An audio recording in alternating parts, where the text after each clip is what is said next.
In a normal situation, the source volume will be replicated to the destination volume at regular intervals. The source is writable and the destination can only be read. If, however, disaster strikes and the source volume becomes unavailable, you can break the relationship. That will make the destination writable so clients can continue working, but now on the destination. And once the original source comes back online again, you can create a new temporary relationship and resync in the opposite direction. So the destination becomes source and the source becomes destination. And finally, to go back to normal again, you can break the new relationship and resync the old one. So let's pretend that we have a disaster on the production site and we want to work on the destination. So what we do is we break the relationship and we specify that the destination is now writable. Because we break the relationship, we will be able to write to the new source. Then we create a new relationship in which the original source will be the new destination, and we resync that new relationship. This means that the data from the original destination will now be replicated to the new destination, which is the original source. Sounds quite confusing, but I hope you get it. And what you see here is that after some time the new relationship is synchronized and is idle again.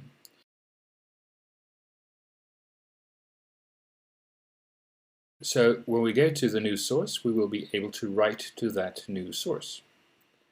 Then we do an update to make sure that that file is also updated to the new destination, which is on cluster 1. Then we want to reverse the situation again, so we break that new relationship after the transfer is completed.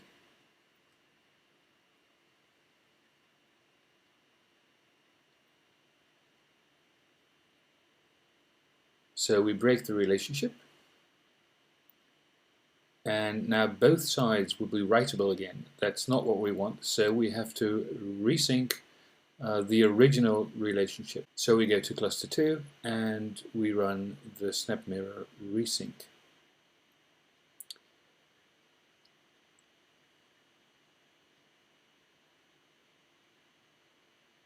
And then we're back to normal again. So now the original destination will start receiving data from the original source again. And we're back to normal.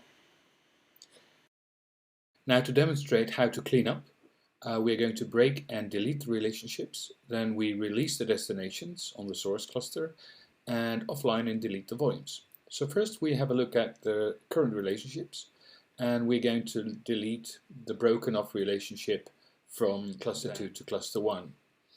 And after we've done that, we go to cluster 2 and we look at the destinations. They will remove the snapshots that were used as the source. So you will not be able to re-establish the relationship that once was. So after we've done that, we can get rid of the other SnapMirror relationship, the one from the original source to the original destination.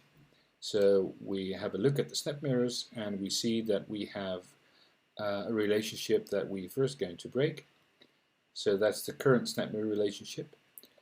And we break the relationship, then we will delete it, and we go to the original source and also get rid of that destination to cluster 2.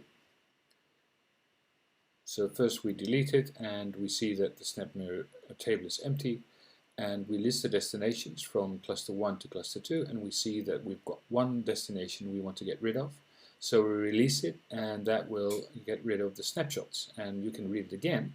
So it will tell you that the snapshot copies on the source volume that were generated by SnapMirror will be deleted. So after we've done that, we can offline and delete the volumes.